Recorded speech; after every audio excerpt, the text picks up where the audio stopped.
So President Trump made his case to Americans in his State of the Union address, his last one before midterm elections happening this fall. Yeah, here to talk about that, to break down the latest election headlines here locally, political strategist Matt Klink. Thanks for being with us. Than's for having me. So you sat through it. Yeah, you're one of the very few people that... 2 hours. I know, it's 2 hours of my life I'll never get back. Oh, come on. That's how a lot of people feel, though. I don't think there were any real surprises. No, I will give him credit, though. It was a very high-energy speech.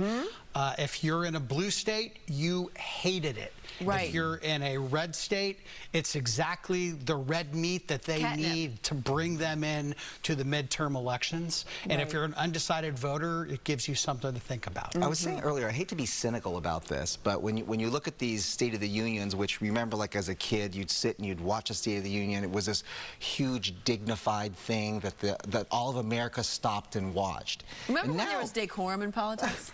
Now you expect that this is going to be political theater. You have like the president basically taunting and people, members of Congress standing up and shouting and screaming, and now even like opposition, counter-programming. What are we watching here? Well, you had 73 Democrats not show up at all. Respect the office enough, do your job, listen to the chief executive of the country give the speech that Congress mandates that he give. Other than that, I mean, look, trying to yell, actually they didn't stand, the two Democrats who yelled were seated, but you're never going to shout down a president who is standing on a podium above them. It makes them look small and foolish. But he's also, to be fair, challenging them and saying, hey, stand if you believe that, we should be protecting our country.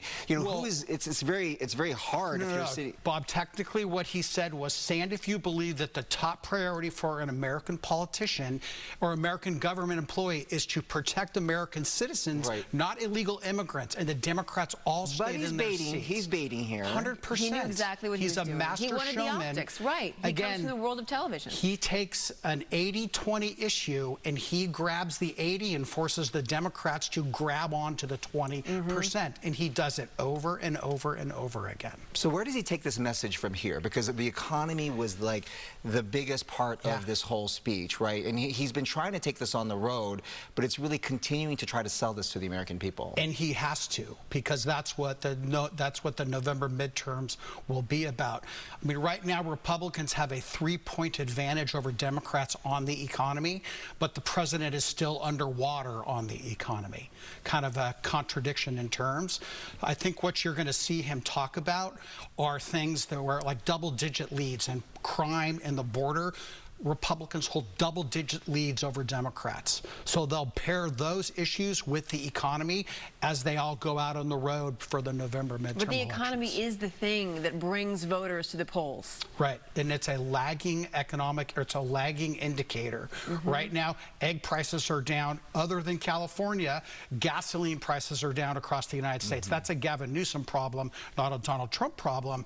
The problem, though, ultimately, is that when we sit around the dining room table and we talk about our economic situation, that's how people make up their mind, not about some politician on TV saying you really are better off than you think. Don't you? Or hang in there, it's going to get better. People aren't feeling that right now. Correct. Although they may in November, but again, they may not. We just don't know. We don't know. That's the hope, don't you think, that in Q2, Q3, that Americans are going to sit there and go like, okay, after tax season, with the no tax on tips, no tax on Social Security, I got all this money back, mortgage rates are lower, I'm able to buy a house or maybe refinance my house.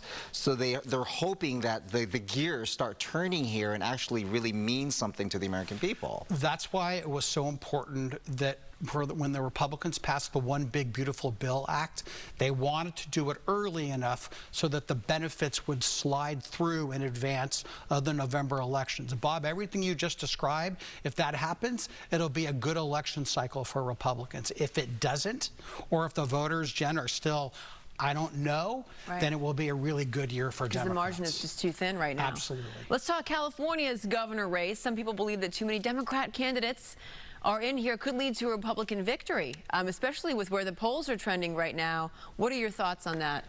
Well, for Republicans, it could be a short-term victory in the June primary. ultimately, if it's a Republican versus a Democrat, whomever the Democratic candidate is, that person will be our next governor in November. But right now, you have Steve Hilton first, according to an Emerson poll, and Chad Bianco in a tight third, only like a point behind Eric Swalwell. Yeah. So mathematically, you could have 2 Republicans, although mathematically is not politically feasible in California. What this also tells me is that there seems to be just a lack of excitement here with any of the other candidates. If Swalwell is really leading on the Democratic side, he's the top candidate, it's not like here talking to people on the street, especially here in Southern California, there's probably not a lot of people who know who Eric Swalwell even is. I know. So what are the chances that somebody else is going to come into this race, or like the there's filing going to be... deadline is what, next Friday? It's next Friday. Yeah. I think that the field is largely set. Unfortunately, it's, you know, people are just frustrated right now. There's too many candidates competing. They all sound roughly similar, especially for the Democrats. What they really need, Jen, you called it, they need some of the Democrats who are at 2%, 3%, and 4% to just realize it's not going well for them. They need to back out, and hopefully the Democrats concentrate support behind a couple of candidates. But it's not, it hasn't happened yet. One thing you said was surprising was 21% undecided right now? Yeah, that's going to really determine who the top 2 finishers are. Because remember, we could have 2 Republicans, we could have 2 Democrats, or we could have 1 of each because of our open primary system. So that 21%, almost a quarter of the electorate, they don't know who they want yet. Bob, going to what you said, nobody's excited about this race. I think they're just kind of like a pox on all your houses. California's not going the way it should be going. They know that, but they don't know who they want the new leader to be. Maybe as it gets closer, maybe as more money is put into this race and we see more of those ads, that we'll figure out someone will emerge, right, and float to the top. Exactly. Thank you. Matt Klink, always great to see you. Thank you so much. Anytime. We'll be right back.